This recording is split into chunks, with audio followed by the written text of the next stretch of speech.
Você sabia que o São Paulo dispensou o Caio Jorge, artilheiro do Campeonato Brasileiro? Vídeo de hoje do canal do Nicola traz mais detalhes dessa história e fala também, além de mercado, bastidores, finanças e muito mais. Fala aí pessoal, sou Jorge Nicola, bem-vindos a mais um vídeo do canal. Sempre bom ter vocês por aqui, sem perder tempo, pedir para deixar like, se inscrever no canal. Hora de falar sobre o São Paulo, que recorreu a uma estratégia diferente para comunicar a saída de Henrique Carmo, atacante comprado pelo CSKA, até aí nenhuma novidade, mas o São Paulo só fez a confirmação oficial dessa saída recentemente e por meio de uma nota pequena em seu site oficial. Qualquer comunicação importante como essa certamente renderia notícias também nas redes sociais do Tricolor, mas por uma estratégia do Departamento de Futebol em associação à Diretoria de Comunicação, o São Paulo evitou qualquer menção à venda do Henrique Carmo nas redes sociais do clube. Se você entrar no Twitter, no Facebook, no Instagram, não vai ver absolutamente nada sobre o tema, até porque nos últimos tempos, Júlio Casares e Carlos Belmonte, o presidente e o diretor de futebol, têm sofrido enormes ataques diante da série de jogadores vendidos. São Paulo registrou somente na última janela as saídas de Henrique Carmo, Matheus Alves, Lucas Ferreira e Ângelo. O William Gomes já havia sido vendido no início do ano, todas as vendas consideradas por torcedores extremamente baixas. Diante desse cenário e com hashtags pedindo fora Júlio Casares e fora Carlos Belmonte, o São Paulo evitou dar ainda mais lenha nessa fogueira das redes sociais e fez o comunicado de forma bem discreta no site oficial do clube. Para completar sobre o São Paulo, registra aqui Luiz Gustavo, 38 anos de idade, está praticamente liberado para voltar a treinar sem restrições. A partir de sábado ele se junta ao restante do elenco e trabalha normalmente, jogador que havia sofrido um problema, um tromboembolismo pulmonar no primeiro semestre e não joga desde 2 de abril. Quero falar agora sobre o zagueiro Luizão, brasileiro formado na base do São Paulo e que rescindiu seu contrato com o West Ham há quase um mês. Rescisão se deu no dia 20 de agosto. E o Luizão segue sem ter conseguido o clube. Quero trazer uma série de atualizações sobre o futuro do atleta que precisa ser registrado em clube brasileiro até sexta-feira para ter condição de atuar ainda nesse ano. O fato dele estar livre no mercado permite que ele ainda seja inscrito, mas até para jogadores desempregados há um prazo para inscrições e ele se encerra nessa sexta-feira. O Luizão chegou a conversar com o Corinthians. Possibilidade já completamente descartada porque o Timão não conseguiu se livrar do transfer ban e também não conseguiu vender o Félix Torres. Seria uma contratação casada. Você usa o espaço do Félix Torres para fechar com o Luizão. Atleta que na base do São Paulo formava a dupla com o Beraldo, hoje jogador do PSG. Existia uma expectativa de que o Luizão também pudesse virar reforço do Bahia. Rogério Ceni conheceu o Luizão durante todas as categorias de base.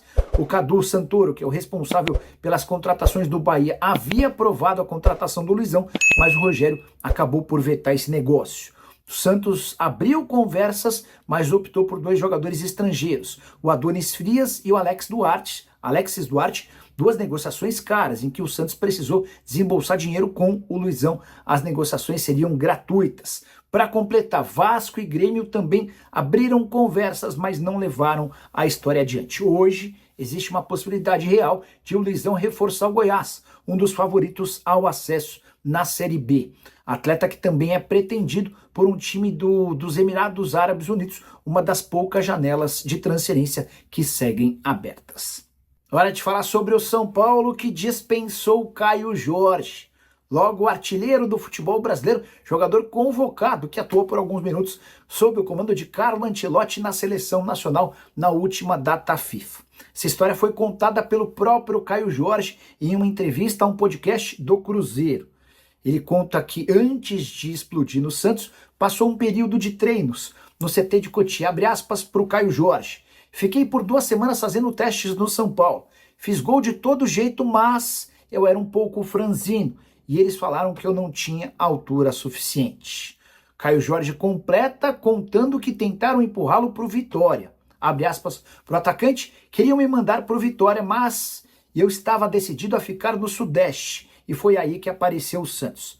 Só é importante lembrar, antes de falar do Santos, que o Geraldo, que era o chefe de Cotia, tinha uma relação boa com o pessoal do Vitória e tentou emplacar que o Caio Jorge fosse fazer teste por lá. O Caio preferiu e conseguiu fazer um teste no Santos e 5 minutos depois de estar em campo já foi aprovado e o restante da história é muito conhecido. Ele sai do Santos para jogar no Juventus da Itália por 7 milhões de euros. No futebol italiano não convence, volta para o Cruzeiro pelos mesmos 7 milhões de euros e hoje vale 20, 25, talvez 30 milhões de euros. A pior notícia para o torcedor do São Paulo vem agora. Caio Jorge não é uma exceção. É só mais um grande atleta que passou por Cotia, mas não teve seu reconhecimento devido. Endrick, hoje no Real Madrid. Ederson, goleiro que até outro dia estava no Manchester City. Davi Luiz, de seleção brasileira. Roberto Firmino, jogador de Copa do Mundo. Hulk, que dispensa apresentações. E o William Arão foram outros atletas que estiveram nas categorias de base do São Paulo, mas acabaram dispensados sem render frutos no time principal. Agora é hora de falar sobre Marcos Leonardo, ponto final na novela envolvendo o futuro do atacante que quase foi parar no São Paulo. Tricolor fanático de infância, ele tentou convencer o Al Hilal a liberá-lo por empréstimo, não aconteceu e nessa segunda-feira o martelo foi batido, ele fica no time saudita, mesmo tendo seu conterrâneo, seu companheiro de equipe, Renan Lodge, recorrendo à justiça. A situação do Marcos Leonardo é diferente. O Al Hilal prometeu entregar a camisa 9 para ele e utilizar como peça fundamental na Liga de Campeões da Champions. Inclusive a estreia do Al Hilal acontece nesta terça-feira contra o Al Doail e existe uma chance real de o Marcos Leonardo ser titular. Não para por aí. O Al Hilal também assegurou que no máximo até dezembro ele vai estar à disposição para a disputa do Campeonato Saudita. Tudo por conta de uma mudança no regulamento do Campeonato Nacional que vai acontecer e vai permitir que atletas contratados com menos de 21 anos de idade sigam sendo aproveitados, mesmo depois de estourarem essa idade. É o caso do Marcos Leonardo, ele foi contratado do Benfica por 40 milhões de euros para essas vagas, 2 vagas que existiam para sub-21, hoje ele tem 22 anos de idade, na teoria estaria impedido de jogar, mas vai haver essa mudança no regulamento do Campeonato Saudita. Diante desse cenário, Marcos Leonardo não vai à FIFA, desiste da possibilidade de uma rescisão de contrato e frustra os planos de clubes brasileiros que sonhavam em contratá-lo, entre eles o São Paulo. Quero te atualizar agora sobre o São Paulo com os últimos preparativos para a partida de ida das quartas de final da Libertadores, jogo marcado na quinta-feira contra a LDU em Quito. São Paulo encerrou sua preparação nesta terça-feira e com boas notícias. Enzo Dias e Wendel treinaram normalmente. Ferreira, que havia sido baixa no confronto do final de semana, também esteve à disposição. Dessa maneira, Hernan Crespo deve contar com retornos importantes. Provável São Paulo para quinta-feira com 3 zagueiros, deve ter a seguinte formação: Rafael no gol, Tolói, Alan Franco e Ferrarese na zaga. Existe a chance de o Arboleda se tornar titular no lugar de algum desses 3, possivelmente do Tolói. Meio campo com Cédric na direita e Enzo Dias na esquerda.